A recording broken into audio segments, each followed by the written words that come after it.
तारीख को आ जाना बोध गया। ठीक, कल कुशीनगर में कि जग में माई से बढ़ के कोई,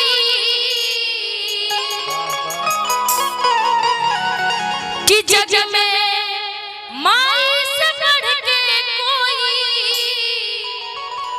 कि सहाय ना हुई, कि सहाय ना हुई, कि केहू केतनो दुलारी बा कि माई ना होई। कौन कौन मानता है कि आपकी माँ आपसे प्यार करती है? जरा एक बार मेरे साथ हाथ उठा लीजिए। जो अपनी माँ से प्यार करते होंगे एक बार जरा हाथ उठा लीजिए। जो अपने घर में जन्म देने वाली माँ से प्यार करते हैं, लगता है ना कि आपकी माँ सबसे ज्यादा आपसे प्यार करती है ना।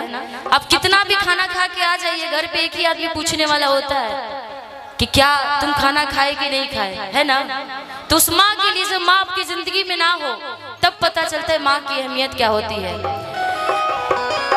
कि जग में माई से बढ़ के कोई, कि जग में माई से बढ़ के कोई सहाय ना होई, कि केहू केतनो दुलार पाक माई ना होई, केहू केतनो दुलार पाक माई ना होई, कि जग में माई से बढ़ के कोई,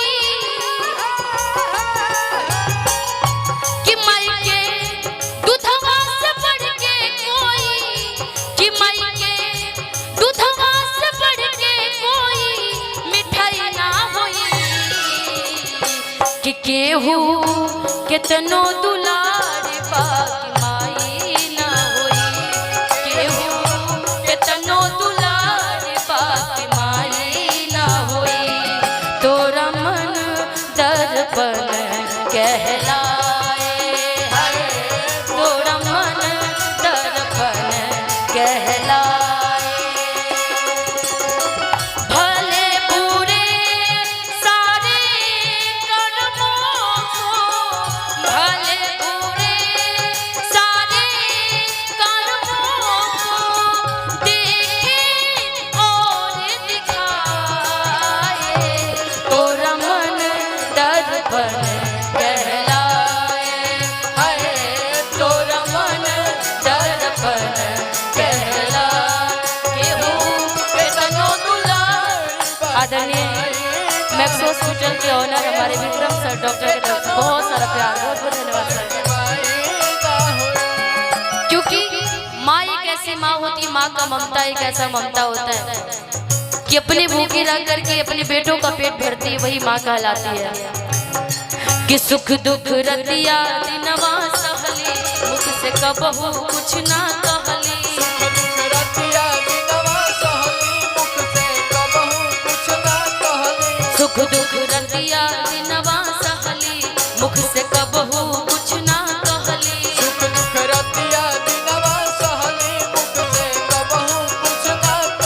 कि सुख दुख रतिया दिनवा सहली, मुख से कबहू कुछ ना कहली,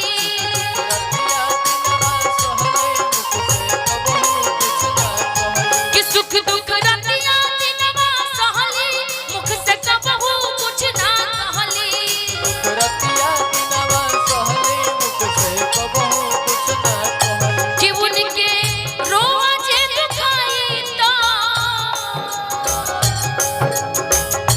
कि उनके रोज दुखाई तो भलाई ना हुई, हाँ भलाई ना हुई, कि केहू केतनो दुलार बाकी माई ना हुई, केहू केतनो दुलार बाकी माई ना होई, केहू से छुकी ना दूधवा के कर्जा माई, केहू से छुकी ना दूधवा के कर्जा माई। 7 जन्म तक बेटा के तन से, 7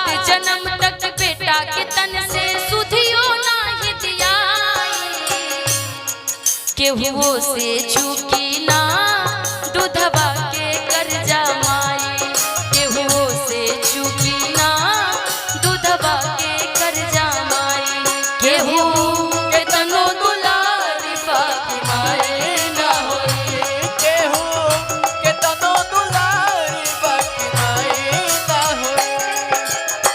क्योंकि माँ का प्यार इस धरती पे इतना प्यारा, आप चाहे दुनिया में कहीं भी चले जाइए, लाख पैसा कमा लीजिए, आज निशा का नाम कितना भी बड़ा नाम हो जाए, आपका बड़ा नाम कितना क्यों ना हो जाए, लेकिन घर में जब माँ बाप आपके दुखी हो ना, तो ना आप सुखी रह पाएंगे और ना ऊपर वो भगवान सुखी रह पाता है। आपके पैसे किसी काम के नहीं, क्यों? रुपया पैसा लाख कमैबा, सुंदर रंग महल बनवैबा, रुपया पैसा लाख कमैबा, सुंदर रंग महल, रुपया पैसा लाख कमैबा, सुंदर रंग महल बनवैबा, रुपया पैसा लाख कमैबा, सुंदर रंग महल बनवैबा, कि रुपया पैसा लाख कमैबा, सुंदर रंग महल बनवैबा, पैसा लाख कमैबा, सुंदर रंग महल बनवैबा, कि रुपया पैसा लाख कमैबा, सुंदर रंग महल बनवैबा, पैसा लाख कमैबा, सुंदर रंग महल बनवैबा। कि उनके सेवा से बढ़ के कोई, कहते कि माँ के चरणों में चारों धाम होता है, और बेटों बेटियों का सबसे बड़ा काम इस धरती पर कोई होता है तो वो माँ बाप का सेवा करना ही सबसे बड़ा काम होता है। क्योंकि कि माई के सेवा से बढ़ के कोई, कि माई के सेवा से बढ़ के कोई कमाई ना होई, कि केहू के तनो दुलारी बाकी माई ना होई, केहू के तनो दुलारी बाकी माई ना होई। यदि आप सबको लगता है कि सिर्फ माँ ही ऊपर जाने वाली है, बाप ही ऊपर जाने वाला है, ऐसा कुछ नहीं है। ये मोह माया की दुनिया है, हम सबको ऊपर जाना है, क्योंकि इस धरती पर सबसे बड़ा कोई सच्चाई है तो वो मौत है। आज हम लाख हंस ले, खुशी कर ले, मजाक कर ले एक दूसरे से, लेकिन एक दिन मरना सबको। क्यों?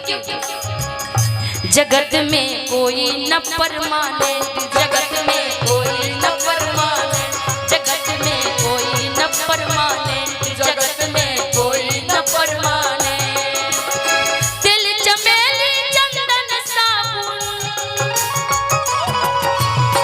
तिल चमेली चंदन साबुन, तिल चमेली चंदन साबुन, चाहे लगा लो सेंट, जगत में कोई न परमानेंट, जगत में कोई न परमानेंट, जगत में कोई न परमानेंट, तक केहू के तनो दुलारी बाकी माई ना होई, केहू के तनो दुलारी बाकी माई ना होई, केहू के तनो दुलारी बाकी माई ना होई, केहू के तनो दुलारी बाकी माई ना होई, केहू के तनो दुलारी बाकी माई ना होई, केहू के तनो दुलारी कि जग में माई से बढ़ के कोई कि सहाय ना हुई, कि सहाय ना हुई, कि केहू के तनो दुलारी बा